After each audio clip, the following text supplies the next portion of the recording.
সুপ্রিয় দেশবাসী, আসসালামু আলাইকুম। আপনারা জানেন আজ 2রা ফেব্রুয়ারি 2026 রোজ সোমবার। আপনারা জানেন ত্রয়োদশ জাতীয় সংসদ নির্বাচন 2026 12 ফেব্রুয়ারি রোজ বৃহস্পতিবার।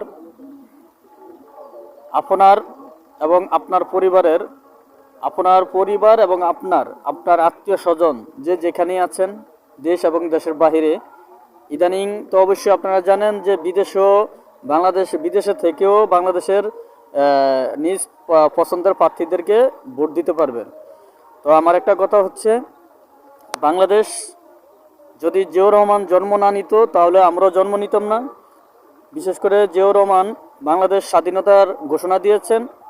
বাংলাদেশের মহান স্বাধীনতার স্থপতি, বহুদলীয় গণতন্ত্রের মহান রাষ্ট্রনায়ক, শহীদ প্রেসিডেন্ট জিয়াউর রহমানের প্রতীক বাংলাদেশ জাতীয়তাবাদী দল বিএনপি এবং ধানের শীষ প্রতীক। আপনারা জানেন দীর্ঘদিন লড়াই করেছেন দেশনেত্রী বেগম খালেদা জিয়া। গত 30শে ডিসেম্বর দুনিয়ার মায়া ত্যাগ করে চলে গেছেন।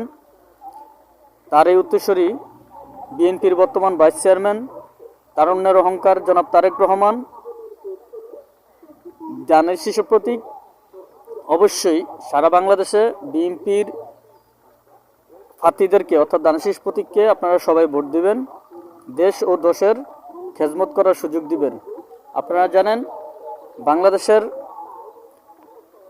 মহান স্বাধীনতার ঘোষক শহীদ প্রেসিডেন্ট জিয়াউর রহমানের মার্কা ধানের শীষ মার্কা, বেগম খালেদা জিয়ার মার্কা ধানের শীষ মার্কা, বিএনপি চেয়ারপারসন বর্তমান চেয়ারম্যান জনাব তারেক রহমানের মার্কা ধানের শীষ মার্কা। এটা কোনো ব্যক্তি মালিকানা মার্কা নয়, এটা হলো শহীদ রাষ্ট্রপতির মার্কা জিয়াউর রহমান এবং খালেদা জিয়ার মার্কা তারেক রহমানের মার্কা বিএনপির মার্কা। অবশ্যই আপনি দিবেন, আপনার আত্মীয় স্বজন সবাইকে উৎসাহিত করবেন। 12 তারিখ সারাদিন ধানের শীষ মার্কায় ভোট দিন। এই স্লোগানকে সামনে রেখে আমরা অবশ্যই প্রচারণা চালিয়ে যাবে এবং নির্দিষ্ট সময়ে সকাল 8টা থেকে বিকাল 4টা পর্যন্ত 12 ফেব্রুয়ারি রোজ বৃহস্পতিবার আপনারা ভোট কেন্দ্রে যাবেন। নির্ভয়ে এবং নিঃস্বার্থে ধানের শীষ মার্কায় ভোট দিবেন। বাংলাদেশ জাতীয়তাবাদী দল বিএনপি জিন্দাবাদ। সবাইকে ধন্যবাদ।